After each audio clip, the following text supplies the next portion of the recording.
suffering.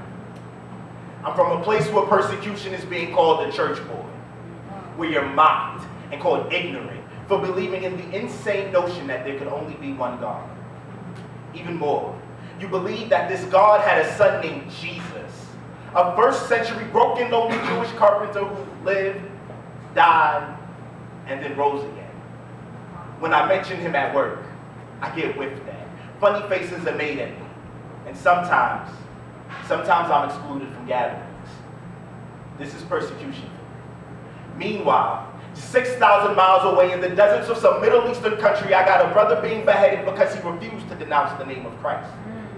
A little further away, in China, I've got brothers and sisters huddled together in underground churches knowing if caught, they face imprisonment and ultimately death. That is persecution.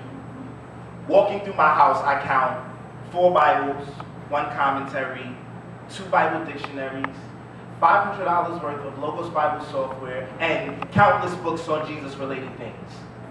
6,000 miles away, there's a group of 50 who count 1 Bible between them. We've got it easy here. In America, everyone's a Christian. You're a Christian because your grandmother is, and you because you grew up in church, or simply because we are one nation under God. But check the politics and facts. We are one nation believing we are above God, as though being above the highest of highs is possible. Suffering is a concept we're unfamiliar with. So when we read verses like Romans 8:18, where Paul says, I consider the present sufferings nothing compared to the future glory to be revealed in us, we can only relate to and therefore only focus on the glory. American Christianity is bored. We've got everything at our fingertips. There is nothing that is too far out of our reach. Check the Olympics and American pride. We are a culture consumed with glory.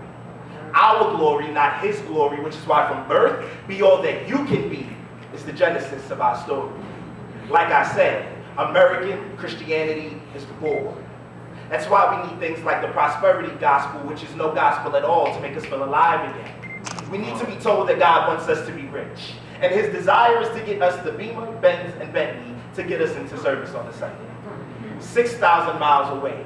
The fact that they made it through the week is enough to get them in community. They understand that their opposition views them as infidels who must either convert or die.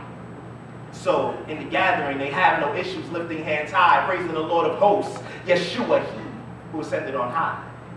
Not here. Here, if the music isn't right, there's absolutely no way that we can worship. We've been duped into believing that without the most voracious vocalists, killer keys, and dazzling drums, we absolutely lack the ability to glorify God. This is where I'm from. America. Land of the free. Home of the brave. A place foreign to the idea of persecution. A land that does not accept nor understand the all-sufficiency of Jesus Christ and him crucified. We've got all that we could want and imagine. And yet our brothers 6,000 miles away with hardly anything to call their own could teach us more about joy and satisfaction than we could ever know. Billy Graham said it best.